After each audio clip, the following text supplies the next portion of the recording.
Coming up in this edition of Retro Newsround, the new Danger Mouse video game coming soon, an affordable Back to the Future Lego Kit, and some more Halloween retro gaming action.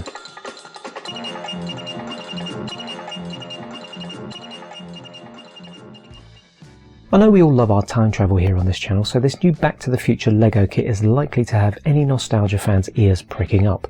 Harking back to the 1985 movie starring Michael J. Fox and Christopher Lloyd as Marty McFly and Doc Brown, the Time Machine from Back to the Future, as Lego have titled it for some reason, is a small-scale model in their Speed Champions range of the DeLorean, which includes both Doc and Marty minifigures, and those will also fit inside the car.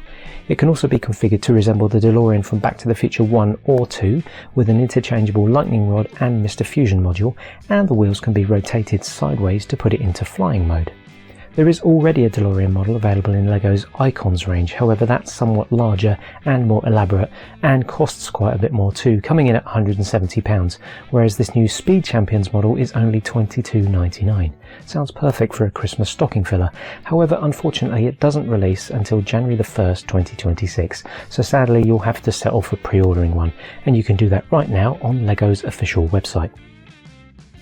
As we're still in the lead up to Halloween, I wanted to feature a couple more spooky retro games, and the first of two featuring in this episode is an arcade pixel art platform game that mixes elements of 1986's Bubble Bobble and Psst from 1983.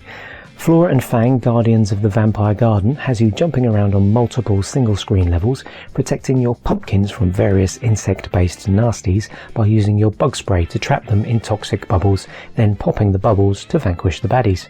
You'll be collecting coins to upgrade your gear along the way, and battling giant insect bosses in single-player mode or with a friend in local two-player mode as the adorable-looking vampire siblings Flora and Fang. The game, published by developer Flynn's Arcade, is available on Nintendo Switch for $6.99 and on Steam for PC, priced at $7.49, and there's a free demo available to try out on Steam. In other spooky adjacent news, the cult classic 1975 motion picture The Rocky Horror Picture Show, starring Tim Curry, celebrates its 50th anniversary this year, and to celebrate this milestone, a new book has been released, put together by Mick Rock, who had exclusive access to the film set during the original filming. Rocky Horror, a behind-the-scenes look at the cult classic, features previously unseen photos and behind-the-scenes interviews from Mick's private collection, including candid moments with Tim Curry, Susan Sarandon and Richard O'Brien, and intimate shots of the cast between takes. Described as a must-have for fans of the film, photography lovers and pop culture enthusiasts, the book contains hundreds of images plus personal commentary and stories from the cast, crew and celebrity fans. This fabulous-looking hardback book is available now, priced at £40 on the Waterstones bookshop website, but can be picked up for less than that if you do a bit of shopping around. And there's a more detailed review you can check out at timewarp.org.uk, which is the official UK Rocky Horror Fan Club website. The second of our two spooky Halloween retro games is another from the same developer, Flynn's Arcade. Silver Bullet is a gothic arcade shooter. As Van Helsing, you'll be blasting your way through spooky stages and minigames in numerous creepy locations like haunted houses and ghoulish graveyards in a quest to rescue your pet puppies who were dognapped by Reggie the Vampire. Each stage is packed with unique challenges to overcome and secrets to discover, and at different points you'll be blasting, driving vehicles, collecting coins and upgrading your powers and weapons, as well as solving puzzles in a separate puzzle game mode. The game can be played in single or twin stick modes, or with a keyboard and mouse depending on your game style preference, and features online leaderboards where you can compete with other players for the best scores. Silver Bullet will be available from the 30th of October 2025, just in time for Halloween, on Steam for PC and Nintendo Switch at a price of $5.99. The classic Cosgrove Hall cartoon show Danger Mouse first appeared on our TV screens back in 1981 and stuck around until 92, and with its 45th anniversary fast approaching in 2026, we now have a brand new video game to look forward to featuring all the classic characters from this beloved cartoon series. Danger Mouse and Penfold will be fighting the evil forces of Baron Greenback and his sidekicks Stiletto and Nero, under the supervision of Colonel K of course, in this side-scrolling action beat-em-up from Australian developers Art of Play Interactive. You'll be able to play as Danger Mouse or Penfold through 15 side-scrolling levels in single-player or couch co-op, as well as operating DM's iconic Mark IV flying motorcar, all while enjoying gorgeous hand-drawn and painted graphics and animation both in the game and during the story-driven animated cutscenes that aim to recreate the spirit of the original cartoon. As far as I'm aware, this will be the first Danger Mouse game to appear since the ZX Spectrum days, so this one's a bit of a coup for die-hard Danger Mouse fans, both young and old. The game has no specific release date yet, but is currently planned for a 2026 release on consoles and PC, so keep your eyes peeled for more news as it appears.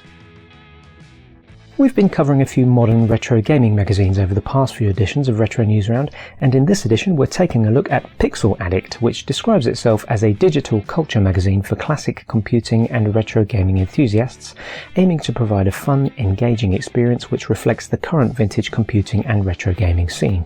Each issue features hardware profiles, interviews, vintage software and game reviews, and is available in full-colour A4 print and digital download versions. They're currently up to issue 31, and back issues can also be ordered from the website at a price of £6.99 for the print version and £5.25 for the digital downloads. From the same publisher, there's also a sister magazine available, which is currently up to issue 39. Amiga Addict produces similar content, only more focused on Amiga computer platforms. So if the Amiga is the retro computer that floats your boat, that'll be the magazine to go for. Also in print and digital form, and available for the same prices as Pixel Addict magazine. You can check out their website for details, downloads, to order, and for subscription options. The classic industry-defining platform game Super Mario Bros. First hit our gaming screens in 1985 on the Nintendo Entertainment System home console. If you have treasured memories of playing this at home on your old CRT television, you might be pleased to hear that a remastered version for modern computers has been produced and made available as a free download. The new features in this remaster are way too numerous to fully list here in this video, but some of the highlights include widescreen support, an updated soundtrack, the ability to play as different characters, a level editor, and multiple variations of the original game have also been included. In addition, you can modify and tweak various graphical and audio aspects of the game, reconfigure the controls, and fine-tune the difficulty. This remastered version has been produced by enthusiasts for the benefit of the gaming community, which obviously raises questions of legality, particularly considering how litigious Nintendo can be when it comes to their games. The developers have addressed this issue by only offering the files required to modify the original game, so in order to get it working you'll need to own a legally obtained digital dump, also known as a ROM file, of the original Super Mario Bros. Game cartridge. On the assumption that you have legal access to one of these ROM files, getting the remastered version working will simply involve visiting the GitHub download page, scrolling down to the download link, clicking that, then downloading the zip file for your system. Once you've unzipped these files from the download, you simply run the executable game program, and it will ask you to drag and drop your legally obtained ROM file into the program. After that, everything should work without any problem. Super Mario Bros. Remastered is available for Windows and Linux PCs, and I'd advise getting in quick, as even though this is technically 100% legal, it is likely that Nintendo will step in at some point and force its removal. And finally, if you were over 18 back in 1984, or if like me you somehow had access to Certificate 18 videos in your teens, naughty naughty, you'll remember how massive Freddy Krueger and the Nightmare on Elm Street films were, with the last movie from that era, the 7th in the series, eventually releasing in 1994. Fans of the movies can now rejoice, as a special collector's box set of all 7 movies will be released on the 27th of October 2025. Perhaps the perfect choice for a Halloween movie marathon, particularly considering these are being presented as a 4K ultra high definition Blu-ray Steelbook collection. This beautiful looking box set contains A Nightmare on Elm Street from 1984, Freddy's Revenge from 1985, Dream Warriors from 87, The Dream Master from 1988, The Dream Child from 89, Freddy's Dead, The Final Nightmare from 1991, and Wes Craven's New Nightmare from 1994.